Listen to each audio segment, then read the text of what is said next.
Hello everyone, welcome back to my channel. This side CMA Anshika Tyagi. And आज के इस video में जो हम डिस्कस करने वाले हैं वो बेसिकली कोई ऐसी क्वेरी नहीं है कि किसी स्टूडेंट की क्वेरी है और मैं उसका रिप्लाई कर रही हूँ इस वीडियो में। इस वीडियो में जो मैं डिस्कस कर रही हूँ वो है एक जनरल टॉपिक जो मार्केट में है, और ये मार्केट में बहुत ज़्यादा है।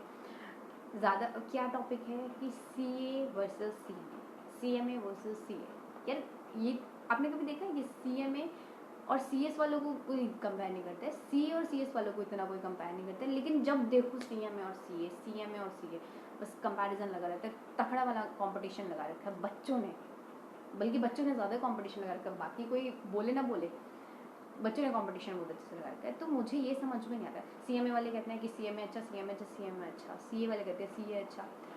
आप मुझे एक बात बताओ कि आप कंपैरिजन किस बेसिस पे करते हो? कोई बेस तो सेम होना चाहिए कंपैरिजन का। यार, CMA वालों के पास अपनी अलग प्रोफेशनलिज्म होती है, अपने अलग एरिया में उनको प्रोफेशनलिज्म दी हुई है गवर्नमेंट ने उनको अलग एरिया बांटा हुआ है। CA वालों को अलग एरिया बांटा हुआ है, CS वालों को अलग एरिया बांटा हुआ है। तो कंपैरिजन क्यों करते हो आप लोग? फालतू का बहस होती है। इवन हो जाता है कभी कभी, मतलब कि CMA वाले को ही प्रमोट करो अपने आप को, लेकिन ये नहीं कि प्रमोट करो अपने आप को, लेकिन ऐसे प्रमोट मत करो कि दूसरों को आप नीचे दिखाने की कोशिश, नीचे दिखा के तब आप अपने आप को प्रमोट करो। सो एक बेसिकली छोटा सा क्वेश्चन था। उनकी क्वेरी बहुत जेन्युइन थी, बहुत इंटरेस्टिंग क्वेरी थी उनकी। उनका मैंने रिप्लाई भी कर दिया था जिनकी क्वेरी थी, लेकिन उसमें उनके क्वेश्चन में थोड़ा बहुत मुझे कहीं लगा कंपैरिजन। सो मुझे लगा कि मैंने उनको रिप्लाई दिया। उनको रिप्लाई मेरा खैर अच्छा लगा कि हाँ, मैंने कंपैरिजन नहीं करा दोनों इंस्टीट्यूट्स के बीच में। सो मैं ये रिक्वेस्ट करती हूँ कि कंपैरिजन मत किया। सो उनका क्वेश्चन था, मैं क्वेश्चन रीड आउट कर रही हूँ। उनका क्वेश्चन था, is CMA is better than CA in future. तो अगर वो क्वेश्चन ये पूछते कि is CMA is better in future, is CMA is having better opportunities in future, तो वो था कि मैं रिप्लाई CMA से रिलेटेड करती। लेकिन उनका क्वेश्चन था, क्या CMA CA से बेटर होगा फ्यूचर में? सो यहाँ पे कंपैरिजन आ गया था। बीइंग CMA है, मैं CMA होने की वजह से बायस्ड हो सकती थी कि हाँ, मैं सिर्फ CMA बोलूँ कि CMA ही सिर्फ वैल्यू है, CA की वैल्यू नहीं है फ्यूचर में। ये भी बोल सकती थी कि क्योंकि बाहर से जैसे अभी कोविड के बाद जैसे चाइना से बहुत सारी कंपनीज जो हैं वो शिफ्ट कर रही हैं इंडिया में, तो मैन्युफैक्चरिंग इंक्रीज होगी, तो मैन्युफैक्चरिंग सेक्टर में तो कॉस्ट अकाउंटेंट्स का ही दबदबा है। तो बायस्ड नहीं हुई थी मैं, क्योंकि कंपैरिजन मैंने करना ही नहीं है। कंपैरिजन हमें करना ही नहीं है। हर स्टूडेंट को मैं बोलूँगी कंपैरिजन नहीं करना है। अपने को दूसरे से कंपेयर मत करो, अपने आप को प्रमोट करो, दूसरे पर प्रमोट ऐसे करो कि दूसरों को नीचे मत खींचो। तो मेरा रिप्लाई क्या था, मैं अपना रिप्लाई पढ़ देती हूँ। सो मैंने उनको बताया, I said your question is quite interesting, but here you are comparing the two institutes, whereas before comparison we should know about that both the institute is having the professionalism in different areas. So when the base of the both the institute is not say is different, then there is no correct parameter to compare both the institutes. The opportunities, यहाँ से एक interesting answer था, the opportunities for CMA and CA, the opportunities for CMAs and CAs is exist in market every time.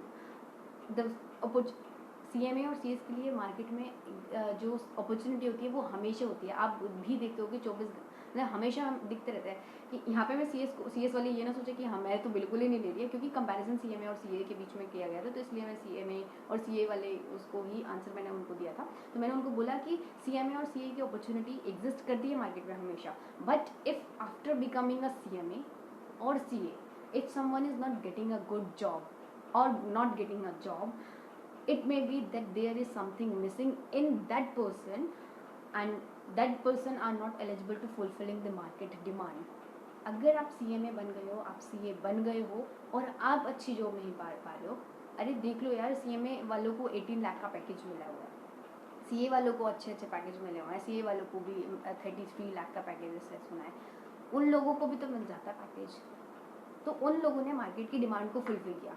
आपने भी वही course किया है, उन्होंने भी वही कोर्स किया है, बाकी लोग भी कहीं ना कहीं एडजस्ट हो गए, तो आपको क्यों नहीं मिली जॉब? क्योंकि आपके अंदर कमी है। तो आप अपने आप को पहले चेक करो कि ये मत देखो कि CMA में एक ज़्यादा मतलब कि CMA के स्टूडेंट्स को कम जॉब मिलती है, CA के स्टूडेंट्स को जल्दी जॉब मिल जाती है, ऐसा कुछ नहीं है। सारे CMA स्टूडेंट्स भी लगे होते हैं, लेकिन कहीं ना कहीं आपके अंदर भी कमी है। अगर आप जॉब नहीं मिल रही है तो आपके अंदर भी कमी है। Then I said, obviously, see, in future demand for both the professions will increase, but it's the time of recession. In this time, it may be there will be the less demand, but after every recession, there is a boom period and demand will arise for both the profession in the future. So उन्होंने बोला good reply, thank you. Then एक और चीज़ मैंने उनको बोली कि आप अगर आप हो सकता है उनका क्वेश्चन ये इसलिए हो क्योंकि उनको करना हो CA एंड CMA और वो देख रहे हो कि मुझे कौन सा बेनिफिशियल होगा। तो आप ये मत सोचो कि आपके लिए बेनिफिशियल कौन सा, मतलब कि मार्केट में ठीक है, मार्केट में डिमांड दोनों के लिए, मैंने आपको क्लियर कर दिया मार्केट में दोनों के लिए डिमांड है, बट आप ये मत कंपेयर करो कि इसमें ज़्यादा पैकेज मिल रहा है, उसमें कम पैकेज इसमें कम पैकेज मिल रहा है। पैकेज ऐसे तो मैं एग्जांपल दे रही हूँ, CA मैंने ऐसे देखे हैं जो क्वालिफाइड होने के बाद, CA वालों के लिए तो 3 साल की ट्रेनिंग भी होती है, वो तो 3 साल की ट्रेनिंग भी करते हैं, उसके बाद भी वो मैंने देखा है वो भी 30,000 40,000 पे करते हैं स्टूडेंट्स काम। CMA वाले भी 15 महीने की ट्रेनिंग कर लेते हैं। कुछ बच्चे ऐसे होते हैं जिन्होंने प्रैक्टिकल ट्रेनिंग, मतलब कि ट्रेनिंग के बाद भी उनके पास एक्सपीरियंस होता है, फिर भी वो 30,000 की बेसिस पे 30,000 40,000 50,000 जो भी ऐसे होता है ऐसे करते रहते हैं। जो क्यों करते हैं वो, क्योंकि कहीं ना कहीं वो मार्केट की डिमांड को फुलफिल नहीं कर पा रहे हैं, क्योंकि अच्छी अच्छी कंपनी जो आप लोगों से डिमांड कर रहे हैं आप उस चीज़ को फुलफिल नहीं कर पा रहे हो। और भी तो स्टूडेंट हैं, वो भी तो 8 लाख 10 लाख 12 लाख 15 लाख 16 लाख 18 लाख का पैकेज ले रहे हैं। सो आप क्यों नहीं? तो अपने आप को पहले चेक करो। फिर अगर आप कोई बच्चा एडमिशन लेना चाह रहा है, वो इन चीज दोनों को कंपेयर कर रहा है, तो उनके लिए मैं बोल दूँ कि आप पहले ये डिसाइड करो कि आपका इंटरेस्टिंग एरिया क्या है। Like cost accountants having the professionalism in costing and where is the chartered accountants having the professionalism in accountancy. So और बात करते हैं डायरेक्ट टैक्स और इनडायरेक्ट टैक्स की। डायरेक्ट टैक्स जितना CMA में पढ़ते हैं हम उतना ही हम CA में पढ़ते हैं। इनडायरेक्ट टैक्स जितना हम CA में पढ़ते हैं उतना ही हम CMA में पढ़ते हैं। तो नॉलेज आपके पास है, पूरी नॉलेज है। और ये भी मैं आपको बात क्लियर कर दूं कि ऐसा नहीं है कि अगर आप CA बन गए हो तो आप कॉस्टिंग वाले फील्ड में काम नहीं कर सकते हो, और अगर आप कॉस्ट अकाउंटेंट बन गए हो तो आप अकाउंट्स वाले फील्ड में काम नहीं कर सकते हो। ऐसे हज़ारों बंदे देखे हैं मैंने जो चार्टर्ड अकाउंटेंट होते हैं लेकिन कॉस्टिंग फील्ड में काम कर रहे होते हैं। ऐसे हज़ारों बंदे देखे हैं जो मैंने कॉस्ट अकाउंटेंट होते हैं लेकिन फाइनेंस फील्ड में, जो अकाउंटेंसी फील्ड होती है उसमें काम कर रहे होते हैं। सो ये जो मैटर करता है, जो CA और CMA जो मैटर करते हैं, जॉब में मैटर नहीं करता है। आप अगर CMA हो या CA हो, आपके पास अपॉर्चुनिटी होती है, आप डायरेक्ट टैक्स में भी काम कर सकते हो, आप दोनों डायरेक्ट टैक्स में काम कर सकते हो, आप दोनों इनडायरेक्ट टैक्स में काम कर सकते हो, आप दोनों कॉस्टिंग में काम कर सकते हो, आप दोनों अकाउंटेंसी में काम कर सकते हो। लेकिन ये जो कंपैरिजन क्रिएट होता है वो क्रिएट होता है जब आप प्रैक्टिस में आते हो। तो जब आप प्रैक्टिस में आते हो तो आपको एक प्रोफेशनलिज्म एरिया मिल जाता है कि आप लाइक कॉस्ट अकाउंटेंट है तो आप सिर्फ कॉस्ट ऑडिट करोगे, आप कॉस्ट ऑडिट कर सकते हो। चार्टर्ड अकाउंटेंट कॉस्ट ऑडिट नहीं कर सकता। इन द सेम वे अगर आप चार्टर्ड अकाउंटेंट हो, आप कॉस्ट अकाउंटेंट हो, तो आप इनकम टैक्स वाला ऑडिट नहीं कर सकते हो। तो ये आपको ध्यान रखना है कि सबका स्पेसिफाइड एरिया डिफाइन है। GST ऑडिट दोनों को दिया हुआ है, GST ऑडिट CS वाले नहीं कर सकते हैं, CS वालों को और MCA के सारे काम उनको सौंपे हुए हैं।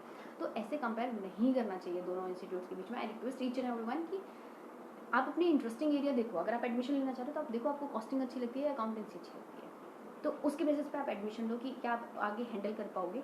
फाइनली मैं आपको बता दूं, उनका जो क्वेश्चन निकल के आया था वो था उनको इंश्योरेंस सर्वेयर का कोर्स करना था, वो इंश्योरेंस सर्वेयर बनना चाहते थे, इंडिपेंडेंट इंश्योरेंस सर्वेयर।